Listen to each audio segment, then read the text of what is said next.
kita panjatkan kehadirat Allah Subhanahu wa taala, yang mana oleh Allah Subhanahu wa taala telah memberikan kita kesehatan sehingga kita dapat berkumpul di ruangan yang sederhana ini dalam rangka mengikuti acara menyebarkan pemahaman dan penerapan pengalaman budaya positif. Ini dari modul 1.4 calon guru penggerak angkatan 11. Salawat dan salam marilah sama-sama kita panjatkan kehadirat Nabi Muhammad SAW yang telah membawa kita dari alam jahiliyah ke alam Islamiyah yang penuh dengan ilmu pengetahuan seperti yang kita rasakan saat ini. Penghormatan saya kepada Ibu Kepala Sekolah SD Negeri 2 Kota Bakti, dan yang saya hormati para dewan guru dan seluruh rekan-rekan guru SD Negeri 2 Kota Bakti yang telah hadir di ruangan ini untuk mengikuti acara pemahaman budaya positif. Baik Bapak Ibu, langsung kita mulai ke acaranya, yaitu ini perkenalan dulu. Ini ada Ibu Ariana, yaitu pengajar praktik, dan yang di tengah saya sendiri. Selanjutnya ada Ibu Sri Rosi Antina, ini adalah fasilitator kami yang berasal dari Nagaraya. Selanjutnya, budaya positif merupakan perwujudan dari nilai-nilai atau keyakinan universal yang diterapkan di sekolah. Budaya positif dapat mendorong murid untuk mampu berpikir, bertindak, dan mencipta sesuai proses kemerdekaan dirinya, sehingga murid mampu mandiri dan bertanggung jawab. Jadi budaya positif itu nilai-nilai yang muncul dari dalam diri seorang murid, ya, tanpa ada paksaan dari orang lain, ya. Ini adalah konsep inti dari budaya positif. Yang pertama ada paradigma, stimulus dan respon. Ada disiplin positif, kebutuhan dasar manusia. 5 posisi kontrol guru, keyakinan jelas, dan segitiga restitusi. Nanti akan saya jelaskan apa yang dikatakan dengan paradigma, stimulus dan respon, dan akan dijelaskan juga disiplin positif, kebutuhan dasar manusia, 5 posisi kontrol guru. Jadi nanti saya akan memutar sebuah video. Jadi kita di sini ada 5 posisi kontrol yang dapat kita laksanakan dalam mengajar sehari-hari, ya. Terus ada keyakinan kelas juga. Selanjutnya, ini yang pertama, pembelajaran dengan paradigma baru. Pembelajaran dengan paradigma baru merupakan pembelajaran yang dirancang berdasarkan prinsip pembelajaran berdiferensiasi, sehingga para peserta didik sesuai dengan kebutuhannya berdasarkan tahap perkembangan sesuai teori psikologi modern untuk mewujudkan profil pelajar Pancasila. Jadi di sini dengan paradigma baru, peserta didik kita arahkan dia ke perkembangan sesuai dengan bakat dan minatnya, ya, sesuai dengan perkembangannya.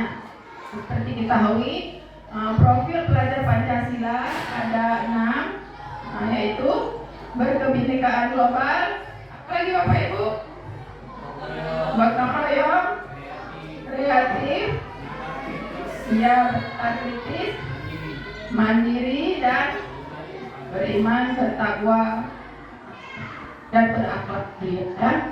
Selanjutnya, mengubah paradigma stimulus respon ke pendekatan teori kontrol. Jadi stimulus atau respon yaitu realitas kebutuhan kita itu sama sebagai manusia, kebutuhan kita sama, tetapi teori kontrolnya, atasnya kebutuhan kita itu berbeda. Jadi beda manusia, beda kebutuhannya, ya.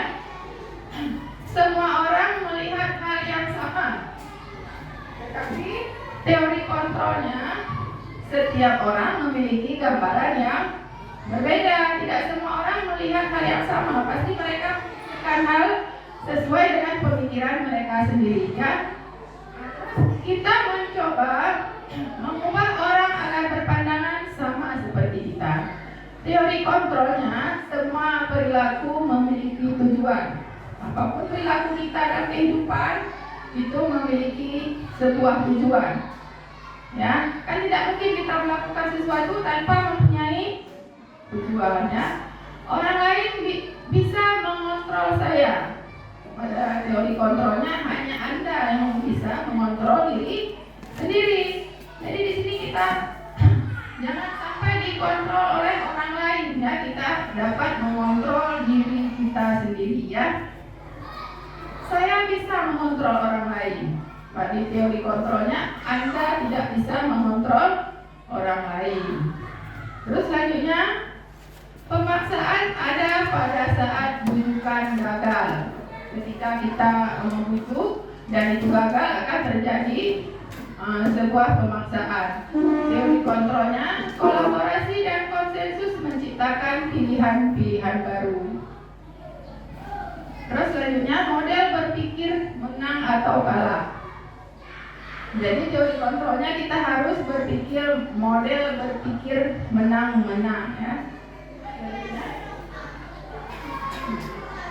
Nah, mari kita lihat di sini, disiplin positif adalah pembiasaan hal yang baik mencakup sikap atau perilaku maupun tutur kata oleh seluruh warga sekolah, terutama bagi murid agar dapat berkembang menjadi pribadi yang kritis, mandiri dan bertanggung jawab.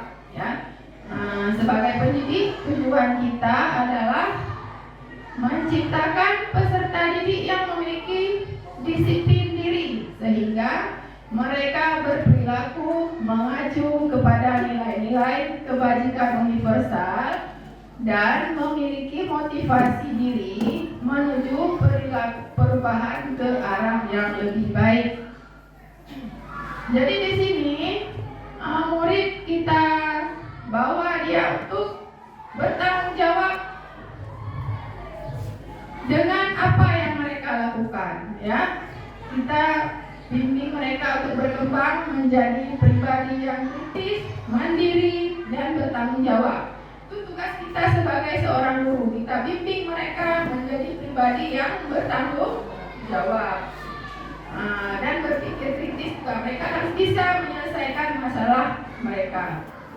Terus, disiplin positif merupakan salah satu cara penerapan disiplin yang bertujuan untuk menumbuhkan kesadaran serta memberdayakan peserta didik tanpa imbalan atau reward, ancaman atau hukuman. Jadi disiplin positif ini timbul dari diri pribadi mereka sendiri. Tanpa kita kasih imbalan pun mereka akan tetap berperilaku positif. Ya.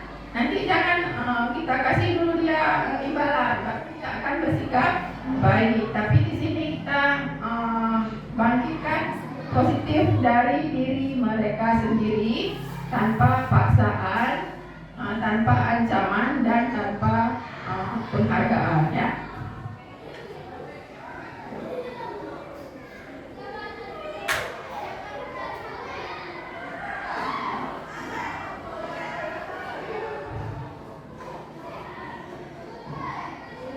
Tekan lagi.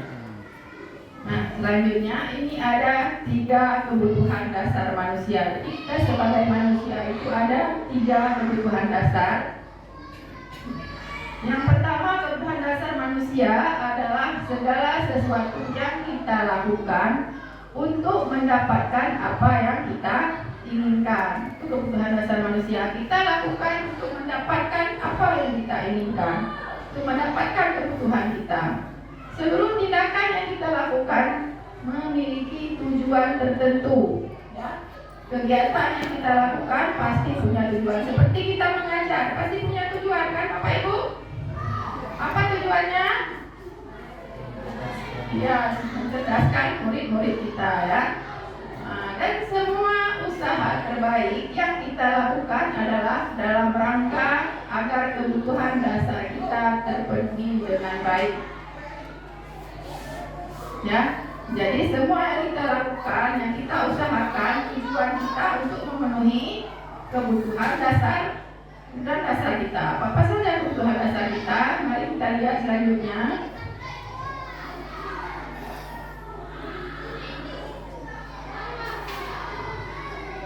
Jadi ada 5 kebutuhan dasar manusia. Yang pertama, bertahan hidup. Bertahan hidup termasuk yang dalamnya adalah makanan. Kita harus makan ya. Memiliki pakaian, memiliki tempat tinggal, keamanan, dan juga kesehatan. Itu masuk 5 dalam bertahan hidup. Terus yang kedua, ada kasih sayang dan rasa diterima. Rasa diterima, dipedulikan, berbagi, kerjasama, dan menjadi bagian dalam kelompok. Ya, kita sebagai manusia pasti juga membutuhkan kasih sayang, diterima oleh kelompok, dipedulikan, ya, kerjasama, berbagi. Terus selanjutnya yang ketiga,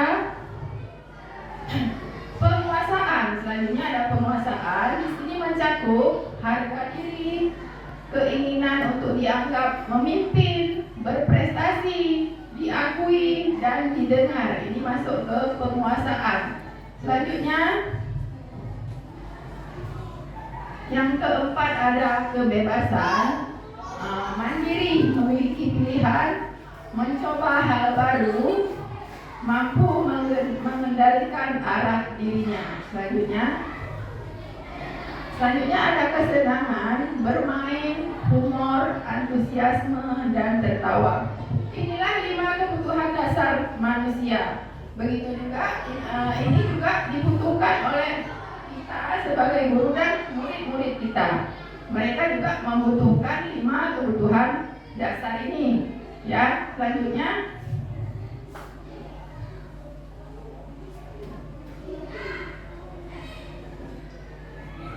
ada motivasi perilaku manusia. Mengapa manusia melakukan hal ini? Yang pertama ada motivasi ekstrinsik, ini untuk menghindari ketidaknyamanan atau hukuman. Ya, mereka melakukan itu untuk menghindari ketidaknyamanan atau hukuman. Terus untuk mendapatkan imbalan atau penghargaan dari orang lain. Ini motivasi ekstrinsik, yaitu motivasi yang dari luar ya. Sekarang kita lihat motivasi intrinsiknya, untuk menjadi orang yang mereka inginkan dan menghargai diri sendiri dengan nilai-nilai yang mereka percaya. Jadi motivasi perilaku manusia itu ada motivasi yang datang dari luar dan ada motivasi yang datang dari dalam ya. Terus selanjutnya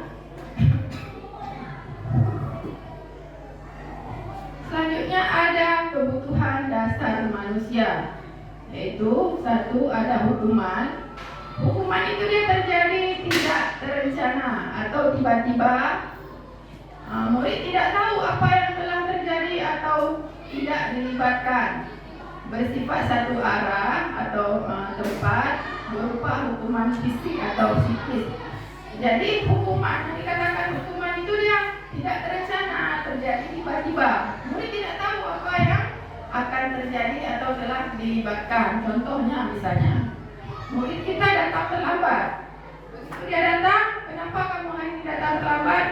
Misalnya dia sudah mengungkapkan alasannya, tetapi kita juga suruh dia, sekarang kamu keliling lapangan bola 2 kali.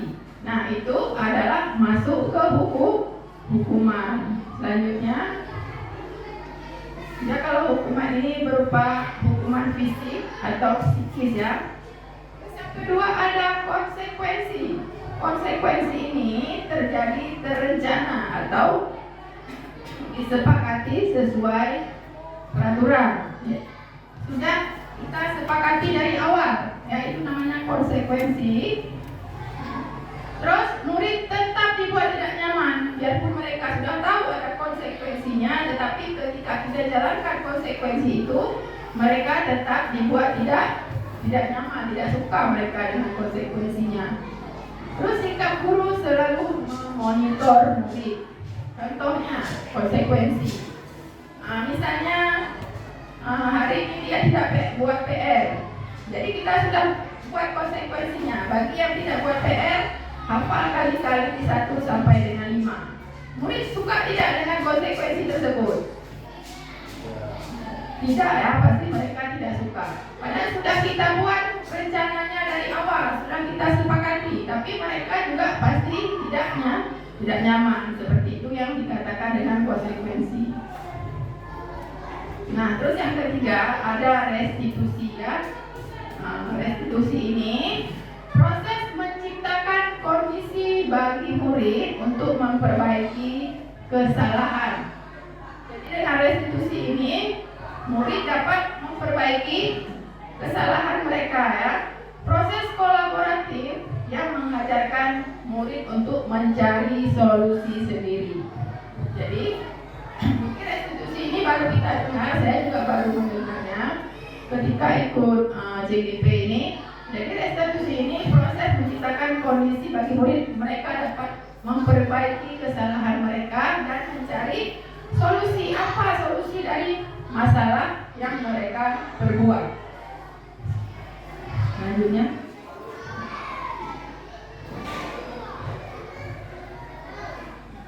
nah di sini ada 5 posisi kontrol guru, ya. Coba kita bayangkan sekarang posisi apa yang sering kita lakukan ya. Yang pertama ada posisi penghukum, seperti yang kita bicarakan tadi, ada posisi penghukum. Begitu murid membuat kesalahan langsung dapat hukuman ya. Terus ada membuat rasa bersalah, ya nanti ada contohnya. Terus posisi teman, kita menganggap murid itu sebagai teman, ya. Terus selanjutnya ada pemantau. Bagaimana dengan pemantau nanti akan kita lihat sama-sama. Terus ada sebagai manajer, ya.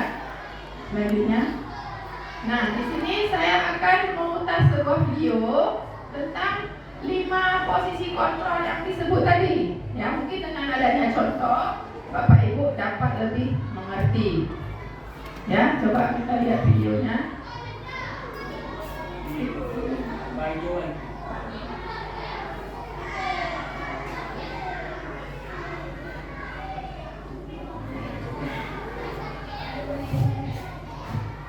Ya, sebentar Bapak Ibu.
suasana tetap santai. Murid akan merasa senang, aman, dan akrab dengan guru. Identitas yang tercipta adalah identitas sukses atau berhasil. Namun, perlu diingat, karena ini masih dorongan eksternal, maka ada faktor ketergantungan dari tertentu. Di sini guru absennya, sehingga nilai mengambil, murid bisa berperilaku baik, namun hanya kepada orang-orang tertentu saja.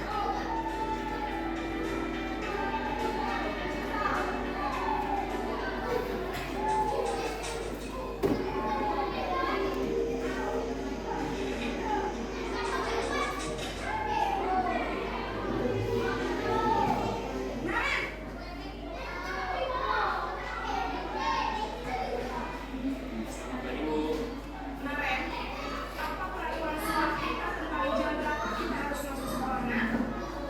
Kita harus di sekolah jam 7, Bu. Iya betul, sekarang sudah jam 7.20. Naren sudah tahu konsekuensinya jika terlambat hadir. Kamu, saya harus tinggal kelas pas jam istirahat selama 20 menit. Iya benar, konsekuensinya demikian. Jadi nanti jam 9.30 pas istirahat, kamu harus tinggal di kelas, kerjakan tugas tambahan untuk ketertinggalan kamu, ya? Baik, Bu. Posisi pemandu mengandalkan penghitungan atau data untuk mengontrol murid. Guru mengarahkan murid berdasarkan peraturan dan konsekuensi.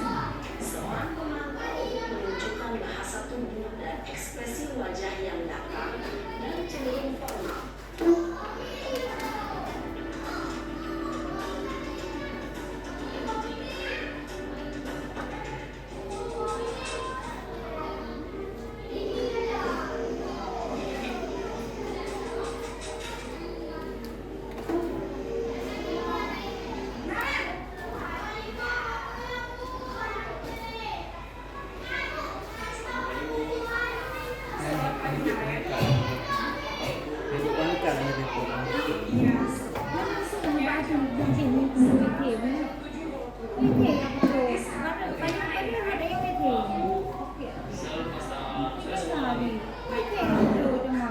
Kira-kira sekolah yang mana yang kamu minat?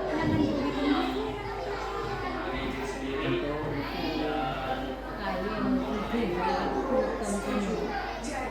Jadi, Naren meyakini proses sekolah tersebut. sama kimia.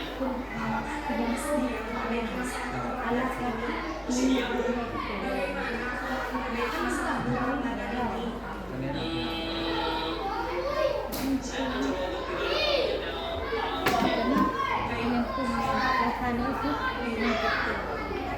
Kira-kira bisa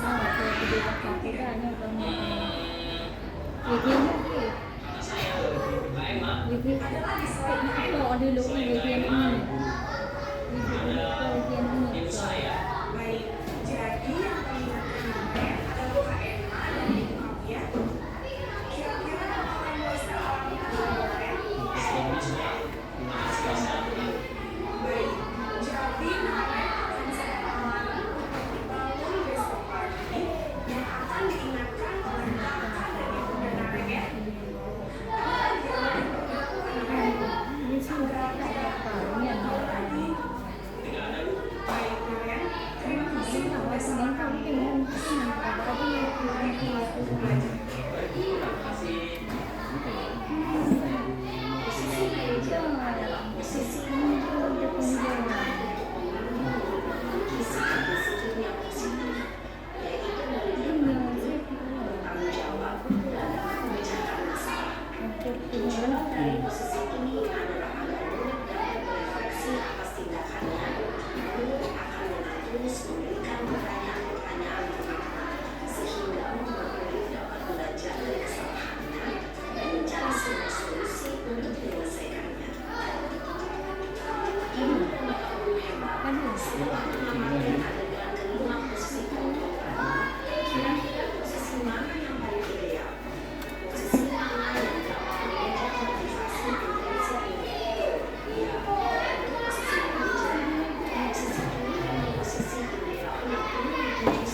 Perjalanan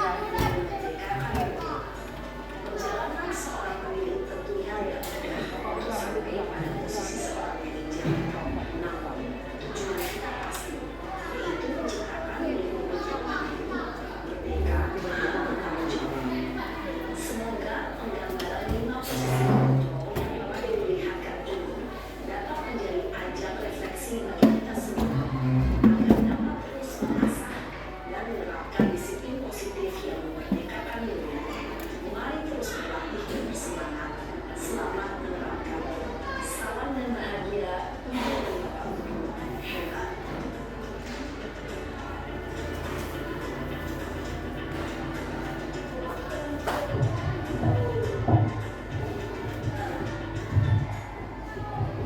Baik, kita sudah menyaksikan tadi ada 5 posisi kontrol guru. Ada yang pertama, ada apa tadi?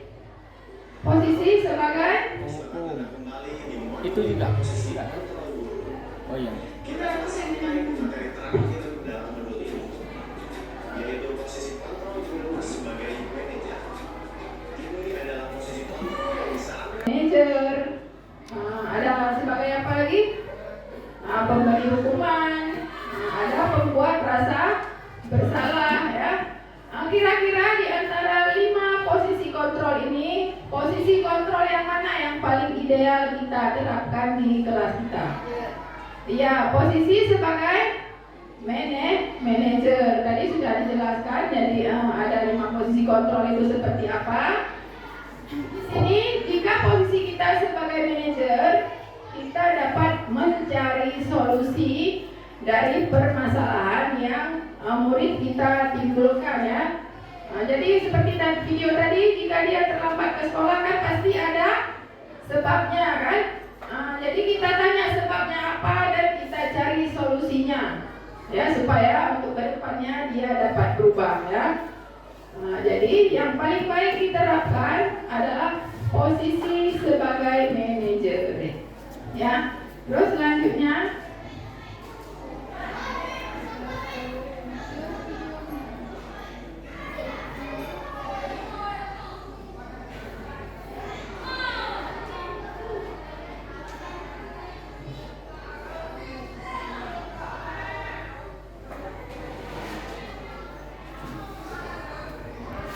jadi kira-kira Bapak Ibu sekarang posisi mana yang sudah diterapkan di kelasnya masing-masing?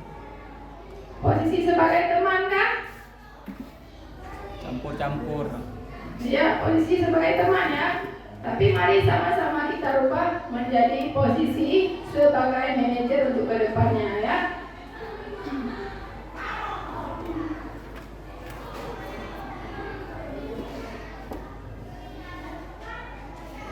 Ya, sekarang kita lihat ini dia posisi kontrolnya beserta dengan kalimatnya bagaimana yang dikatakan posisi kontrol kita. Misalnya yang pertama, saya kecewa sekali dengan kamu.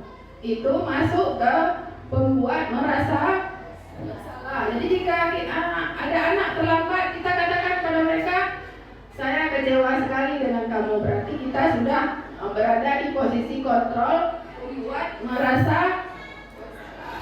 Terus selanjutnya, kamu tidak pernah benar melakukannya. Sekarang hormat bendera selama 10 menit. Ini masuk ke mana Bapak Ibu? Iya, masuk ke penghukum, ya, yang berhubungan dengan fisik, baik psikis itu masuk ke penghukum, ya. Terus apa rencanamu untuk menyelesaikan masalah ini? Ini masuk ke manajer. Jadi kalau kita posisi sebagai manajer, kita menanyakan kepada murid kita apa solusi dari permasalahan yang sudah dia buat, ya. Terus selanjutnya, dengan adanya solusi, kita harapkan permasalahan tersebut tidak akan timbul kembali, ya. Terus selanjutnya, kamu terlambat 15 menit. Apakah kamu sudah mengerti konsekuensi yang dilakukan bila terlambat?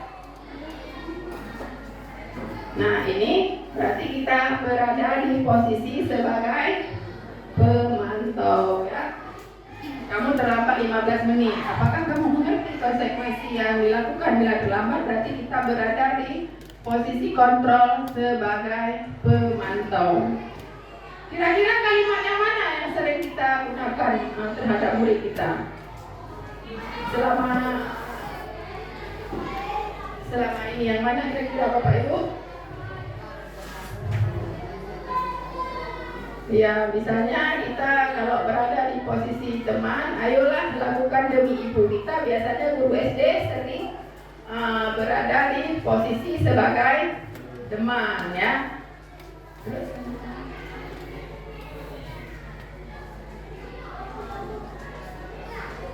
Nah, selanjutnya ada keyakinan kelas. Kita sekarang ada di kelas, sudah membuat apa? Kesepakatan kelas. Jadi sekarang kita rubah dia menjadi keyakinan kelas. Keyakinan kelas merupakan kesepakatan kelas yang diyakini bersama guru dan murid dengan harapan dapat meningkatkan kedisiplinan murid. Kenapa kita berubah dia menjadi keyakinan?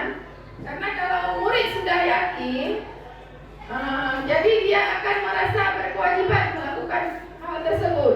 Jadi makanya kita berubah dia menjadi keyakinan kelas, ya. Dari kesepakatan kelas yang diyakini bersama guru dan murid dengan harapan dapat meningkatkan kedisiplinan murid, lebih baik kita mengubah menjadi keyakinan kelas supaya murid lebih yakin dengan apa yang kewajiban mereka di kelas tersebut.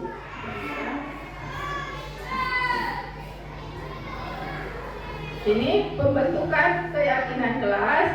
Yang pertama bersifat abstrak, berupa pernyataan universal, dibuat dalam pernyataan positif dengan kalimat yang positif.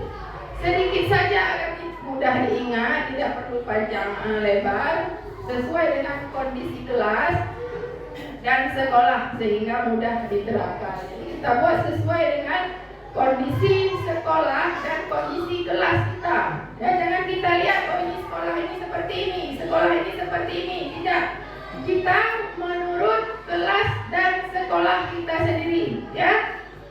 Semua warga sekolah atau warga kelas dilibatkan saat membuat keyakinan kelas. Jangan kita guru saja yang membuat keyakinan kelas, tetapi murid-murid juga harus dilibatkan. Ya, pertama kita tanyakan dulu apa kesepakatan kelas yang harus ada di kelas kita, ya. Lalu kita pilih dia beberapa yang kira-kira sesuai dengan kondisi kelas kita dan kita ubah dia menjadi keyakinan kelas. Kita ubah dia menjadi kalimat yang lebih positif, ya. Selanjutnya, saya sudah membuat keyakinan kelas. Di kelas saya nanti ada foto-fotonya, ya. Kemarin saya ada mengambil dokumentasi. Ini kita lihat lagi sekarang segitiga restitusi. Ya, apa itu segitiga restitusi? Saya juga baru mendengar ketika ikut calon guru penggerak. Awalnya juga tidak tahu apa itu segitiga restitusi. Segitiga restitusi adalah sebuah proses dialog yang dijalankan oleh guru atau orang tua agar dapat menghasilkan murid yang mandiri dan bertanggung jawab. Ya, dari segitiga restitusi ini diharapkan dapat menghasilkan murid yang mandiri dan juga bertanggung jawab. Selanjutnya, segitiga restitusi membantu murid memiliki tujuan, disiplin positif, dan memperbaiki dirinya setelah berbuat salah. Setelah berbuat salah, diharapkan dia dapat memperbaiki dirinya dengan mencari solusi dari permasalahan yang sudah mereka buat. Terus selanjutnya, restitusi bukan untuk menebus kesalahan, namun untuk belajar dari kesalahan. Dengan adanya segitiga restitusi ini, diharapkan murid dapat menebus kesalahannya, bukan untuk menebus, untuk belajar dari kesalahan mereka, bukan untuk menebus kesalahan mereka, ya. Nah, ini ada tahapan dari segitiga restitusi. Yang pertama, menstabilkan identitas. Menstabilkan identitas itu kita bertanya kepada murid, ya, apa yang mereka lakukan. Misalnya mereka berbuat salah, kita kasih tahu kepada mereka, kita juga pernah berbuat salah dan semua orang pernah membuat kesalahan, ya. Fasilitasi tindakan yang salah, ya. Terus menanyakan keyakinan, kita tanyakan keyakinan kelas pada mereka, apakah perbuatan mereka itu sesuai dengan keyakinan kelas, ya. Terus selanjutnya ini menstabilkan identitas. Coba kita lihat, berdasarkan prinsip membuat kesalahan adalah bagian dari proses pembelajaran. Itu misalnya kita katakan kepada murid, berbuat salah itu wajar, tidak ada manusia yang sempurna. Ibu atau bapak juga pernah melakukan itu, ya. Ibu atau bapak tidak mau mencari siapa yang salah, tapi ibu bapak ingin mencari solusi dari permasalahan ini, ya. Kamu berhak merasa begitu. Misalnya murid kita berbuat kesalahan, kita stabilkan dulu identitasnya, ya. Kita tenangkan dulu mereka, ya, dengan kata-kata yang positif seperti ini, ya. Misalnya kita katakan, kalau nak berbuat salah itu wajar, ibu juga pernah berbuat seperti itu, ya, sebelum kita cari solusinya, ya. Terus selanjutnya, validasi tindakan yang salah. Berdasarkan prinsip, setiap perilaku berupaya memenuhi suatu kebutuhan tertentu. Seperti yang kita katakan tadi, setiap perilaku itu, apa yang kita kerjakan itu tujuannya adalah memenuhi sebuah kebutuhan, ya. Misalnya di sini, kenapa murid itu berbuat salah? Pasti ada sebabnya, ya. Jadi kita katakan kepada mereka, kamu pasti punya alasan melakukan hal itu. Misalnya murid tersebut datang terlambat, kita bisa tanya, kenapa kamu terlambat? Pasti ada sebabnya. Misalnya kita katakan, padahal kamu bisa melakukan yang lebih baik dari ini, ya. Kamu patut bangga karena telah melindungi sesuatu yang penting buatmu. Padahal kamu bisa melakukan yang lebih buruk dari ini, ya. Misalnya dia melakukan sesuatu yang salah, tapi kita tanya pada mereka, padahal mereka bisa melakukan yang lebih buruk dari itu, tapi mereka tidak melakukannya. Kamu melakukannya karena mempertahankan sesuatu yang penting bagimu. Terus selanjutnya kita menanyakan keyakinan, ya. Berdasarkan prinsip teori kontrol, bahwa pada dasarnya kita termotivasi secara intrinsik. Apa keyakinan kelas kita? Lalu kita tanyakan kepada mereka, apa keyakinan kelas kita? Nilai apa yang sudah disepakati bersama? Terus seperti apa gambaran sebuah kelas yang ideal menurut kamu? Kamu ingin menjadi orang yang seperti apa? Ya, nanti kita tanyakan keyakinan. Misalnya mereka sudah membuat sebuah kesalahan, kita tanyakan keyakinan kelas kembali pada mereka. Apakah mereka masih ingat dengan keyakinan kelas yang mereka buat? Atau apakah seperti apa gambaran sebuah kelas yang ideal? Yang kita tanyakan kembali kepada mereka, yaitu dimasuk ke menanyakan keyakinan. Nah, di sini untuk lebih jelasnya, saya akan memutar sebuah video tentang segitiga restitusi. Ya, seperti apa yang dikatakan segitiga restitusi? Mari kita saksikan bersama. Kita akan membahas tentang salah satu program disiplin positif yang diterapkan di lingkungan sekolah yang dikenal dengan nama restitusi.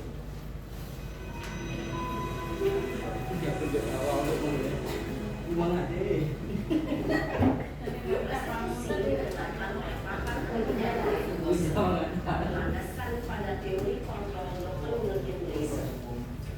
Segitiga restitusi adalah suatu proses dialog yang dijalankan oleh guru atau orang tua agar dapat menghasilkan murid yang mandiri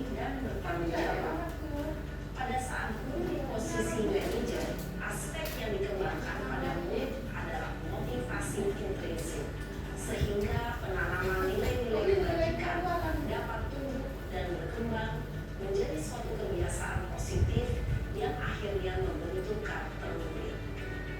Proses dialog ini terdiri dari 3 langkah yang digambarkan pada ketiga sisi pada segitiga restitusi. Sisi pertama adalah menstabilkan identitas. Sisi yang kedua adalah validasi tindakan yang salah. Dan sisi yang ketiga adalah menanyakan keyakinan. Ibu dan Bapak Guru, berikut ini akan menunjukkan bagaimana seorang guru berada dalam posisi manajer menggunakan penerapan segitiga restitusi.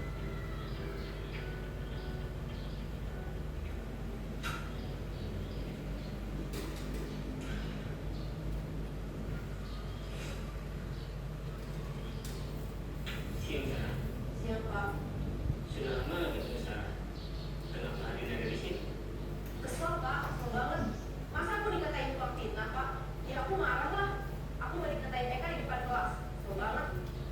Oh, begitu. Ya pasti kamu marah dan kesal. Bapak juga akan marah apabila ada yang menurut Bapak seperti itu. Kemudian, pada saat itu, kamu mau melakukan apa? Ya saya langsung ngatain Eka lah, Pak. Kesel banget. Saya bentak-bentak dia di depan teman lain. Oh, begitu. Pasti kamu melakukan seperti itu karena suatu alasan tertentu, kan? Iyalah, saya diam saja, Pak. Ya saya bela diri lah. Masa saya dituduh tukang fitnah? Ya, wajarlah. Mempertahankan harga diri itu sesuatu yang penting buat kamu. Beruntung kamu tidak bertindak lebih gegabah lagi. Hanya membentak-bentak. Iya, Pak. Untung saya masih bersabar dan hanya membentak saja. Sudah gemes padahal. Saya pasti bela diri lah. Ya, pasti ya. Tapi kamu memilih untuk tetap bertahan dan bersabar. Kamu memilih untuk tidak berbuat lebih parah lagi, bukan? Iya. Nah, sekarang coba kita lihat lagi tindakan kamu yang bentak-bentak Eka di kelas. Tindakan kamu itu kira-kira sesuai dengan keyakinan kelas atau prinsip kamu tidak? Enggak lah, Pak. Capek, Pak, jadi pemarah. Jadi keyakinan atau prinsip mana yang kurang sesuai dengan keinginan kamu? Ya, saya sebenarnya sangat menghargai orang lain. Mungkin saat itu saya menjadi emosi, jadi tidak menunjukkan sikap itu. Kamu meyakini tidak menghargai orang lain itu penting buat kamu? Yakinlah, Pak. Iya, setuju. Kita harus saling menghargai. Namun ada juga keyakinan yang kita sepakati yang perlu kita jalankan apabila kita sedang marah, bukan? Ya saya bisa lebih proaktif, mulai dengan diri sendiri. Saya bisa jadi lebih sabar, mengambil waktu jeda untuk berpikir mau apa selanjutnya. Kira-kira kamu bersedia memperbaiki masalah ini tidak? Bersedia, Pak. Kalau kamu memperbaiki masalah ini, kamu akan menjadi orang seperti apa? Saya akan menjadi orang yang bertanggung jawab kali ya, Pak. Dan senantiasa proaktif. Iya, menurut kamu bagaimana rasanya menjadi orang seperti itu? Ya nyaman lah, bangga bisa bersabar dan menahan diri. Baiklah kalau begitu. Yuk kita pikirkan bagaimana memperbaiki masalah ini.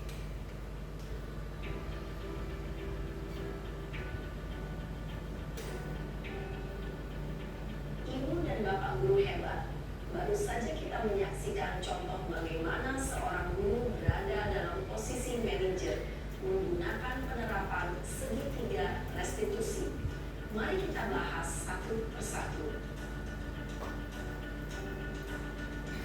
Pada sisi pertama, menstabilkan identitas berdasarkan pada prinsip bahwa membuat kesalahan adalah bagian dari proses pembelajaran. Sisi pertama dari segitiga ini berperan menggeser identitas murid dari identitas gagal ke identitas sukses. Murid yang sedang bertingkah laku yang tidak pantas atau menarik diri saat itu sedang mengalami identitas gagal. Bila kita mengkritiknya, maka posisinya tidak akan berubah. Kita bisa mengajukan pernyataan-pernyataan ini. 1. Membuat kesalahan sesuatu yang wajar. 2. Manusia tidak ada yang sempurna. 3. kita bisa memperbaiki masalah ini. 4. Saya tidak menanyakan kesalahannya. Saya lebih fokus bagaimana memperbaiki masalah ini. 5. Apakah saat ini kamu tengah menjadi orang yang baik untuk dirimu sendiri?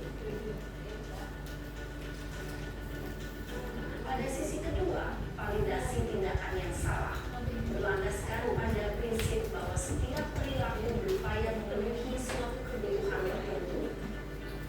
Guru yang telah memahami teori kontrol akan bergeser dari pemikiran stimulus respon menjadi proaktif dan mencoba untuk mengenali tujuan dari perilaku murid, mengenali dan mengakui kebutuhan murid ini dapat memperbaiki hubungan dengan murid tersebut.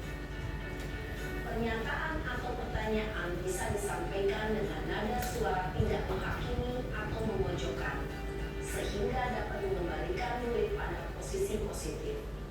1. Kamu bisa saja bertindak lebih gegabah lagi dari ini. 2. Kamu bukan melakukannya tanpa suatu alasan tertentu. 3. Kamu melakukannya karena mempertahankan sesuatu yang penting bagimu. 4. Mungkin kamu bisa mempelajari suatu perilaku baru yang lebih efektif. Bersediakah kamu mempelajarinya? Selanjutnya, kita akan simak sisi terakhir, yaitu menanyakan keyakinan. Teori kontrol menyatakan bahwa pada dasarnya kita termotivasi secara intrinsik. Pada saat perilaku yang salah telah divalidasi dan identitas sukses telah stabil, maka murid telah siap mengaitkan keyakinan-keyakinannya dengan tindakannya yang salah dan pemikirannya telah bergeser ingin menjadi orang yang jujur. Pertanyaan-pertanyaan ini dapat mengaitkan keyakinan-keyakinan yang dianut murid. 1. Sebagai keluarga atau kelas, apa yang kita yakini? 2. Nilai-nilai apa yang telah kita sepakati? 3. Seperti apa gambaran sebuah kelas yang ideal bagi kamu? 4. Kamu ingin menjadi orang seperti apa?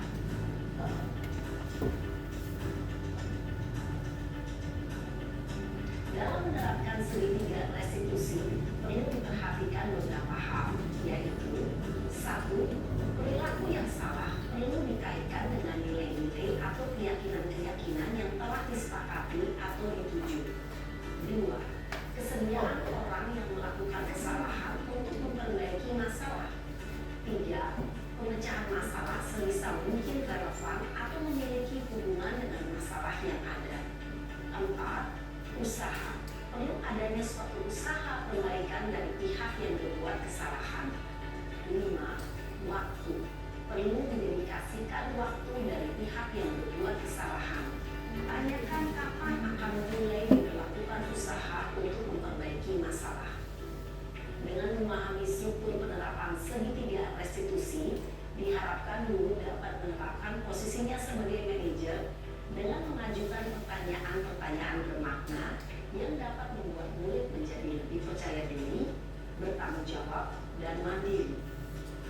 Nah, Ibu Bapak Guru, perlu tidaknya mengikuti ketiga tahapan dalam segitiga restitusi bergantung pada ringan beratnya suatu permasalahan.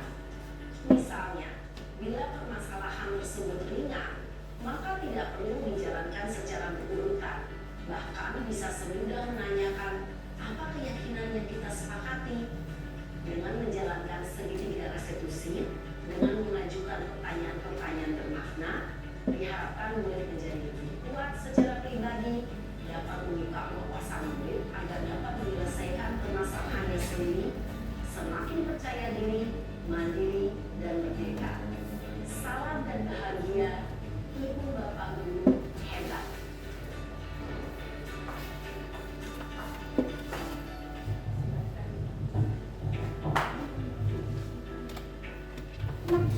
Kak Natijun.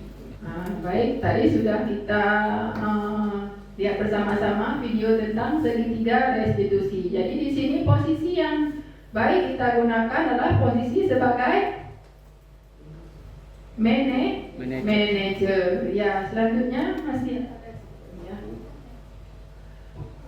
Kamu yang punya kamu mana? Kamu yang kirim ada lagu-lagu. PDF. Hah? Nah. Nah, sekarang saya sudah membuat keyakinan kelas. Kemarin di kelas saya sudah membuat keyakinan kelas. Nah, dan kemarin juga ada murid yang terlambat, ada tidak piket. Saya juga sudah melakukan segitiga restitusi kepada murid tersebut ya. Nah, ini coba kita lihat.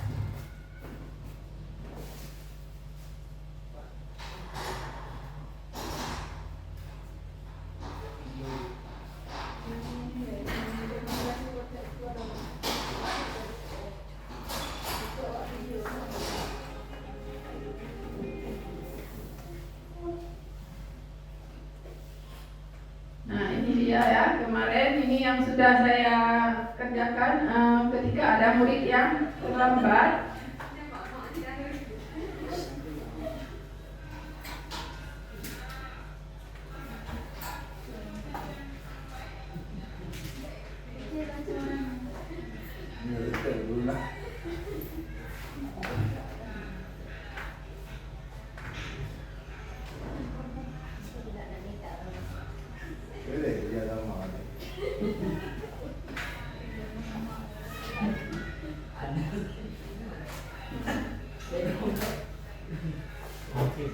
Nah, coba dilihat ini menanyakan keyakinan ya, menanyakan kembali keyakinan kelas.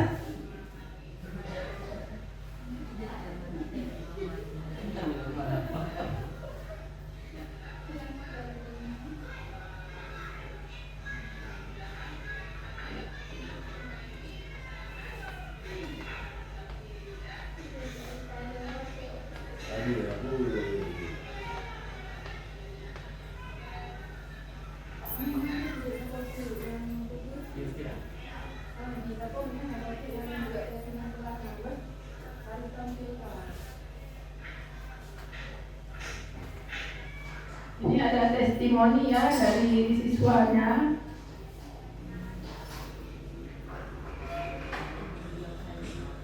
Nah, selanjutnya ini ada satu lagi yaitu murid yang tidak piket ya.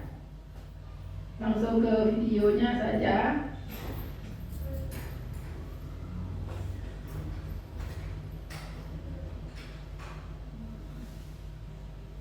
Nah, ini adalah segitiga restitusi yang sudah saya terapkan di kelas ya.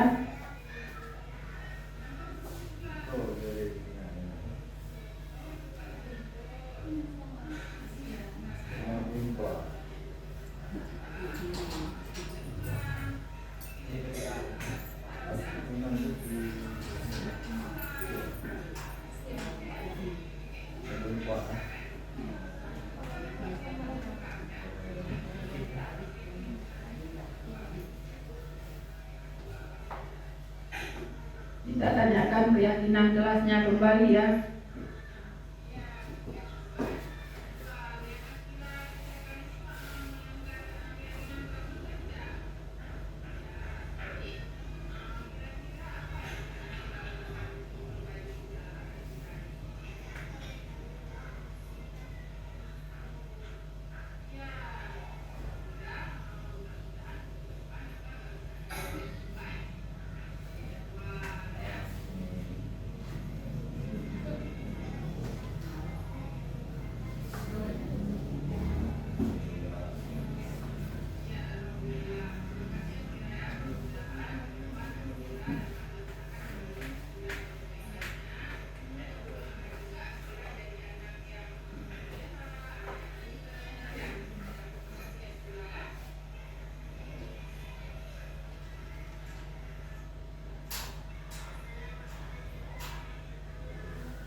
Nah, ini dia video yang sudah tentang aksi nyata yang sudah saya lakukan di kelas saya ya.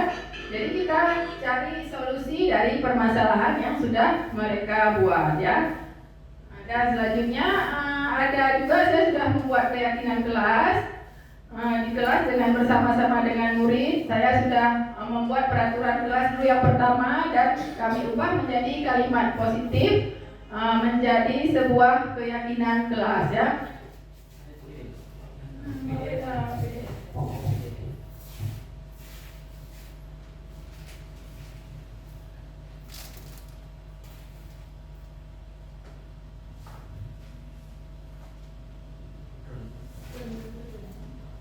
Nah ini ya ada.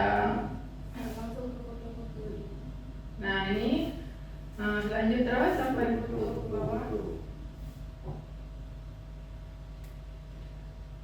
Nah ini dia apa itu budaya positif, nilai keyakinan dan kebiasaan ini sudah dijelaskan tadi. Di bawah atau langsung ke bawah.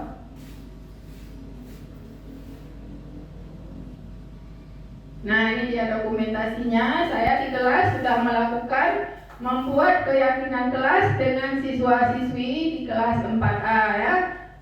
Ini yang pertama, saya meminta murid untuk menuliskan peraturan kelas, terus tuliskan di kertas plano dan ditempelkan di papan tulis. Selanjutnya kami memilih beberapa untuk dijadikan keyakinan kelas ya. Selanjutnya Bu.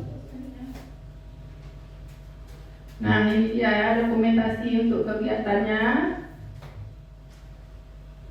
Nah selanjutnya, nah ini foto bersama murid. Selanjutnya, nah ini keyakinan kelas yang sudah kami buat ya. Nah sebelum kita akhiri pertemuan ini, ada yang ingin ditanyakan mungkin Bu Susi atau siapa yang ingin bertanya?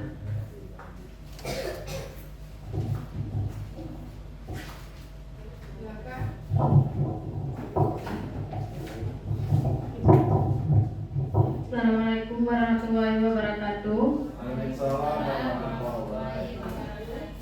Yang ingin saya tanyakan adalah bagaimana cara membedakan hukuman dan konsekuensi. Oh ya.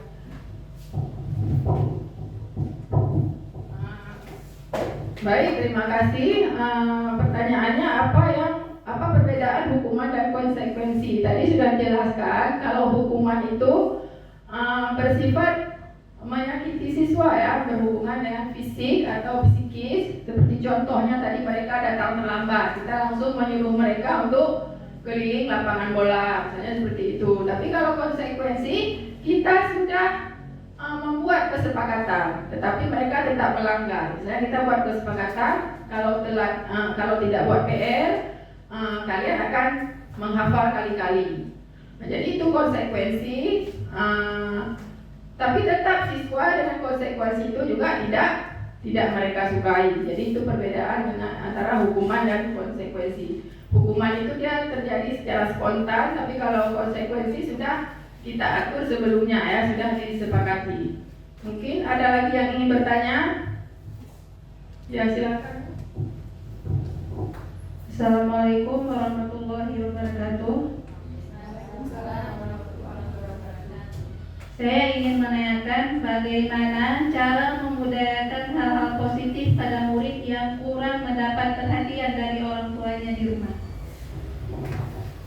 Baik, terima kasih pertanyaannya. Jadi di sini cara membuat budaya positif atau menerapkan budaya positif kepada murid yang kurang perhatian orang tuanya di rumah. Jadi di sini kita memerlukan kerjasama dengan orang tua ya. Di sekolah kita juga terus berusaha menerapkan budaya positif. Dan juga kita mungkin bisa memanggil orang tuanya, kita sharing dengan orang tuanya supaya di rumah juga dibimbing untuk menerapkan budaya positif. Karena jika di sekolah aja mungkin akan sulit untuk tercapai, karena mereka juga bermain di lingkungan rumah, banyak belajar di lingkungan rumah. Jadi kita harus komunikasi dua arah, demikian. Ada lagi yang ingin bertanya? Iya. Bagaimana menurut Bapak Ibu, sudah ada pencerahan tentang budaya positif ini? Sudah, alhamdulillah. Saya ucapkan terima kasih kepada Bapak Ibu yang sudah berhadir untuk hari ini. Dan saya akhiri, mungkin ada kata-kata saya yang salah, saya mohon maaf. Saya akhiri. Assalamualaikum warahmatullahi wabarakatuh.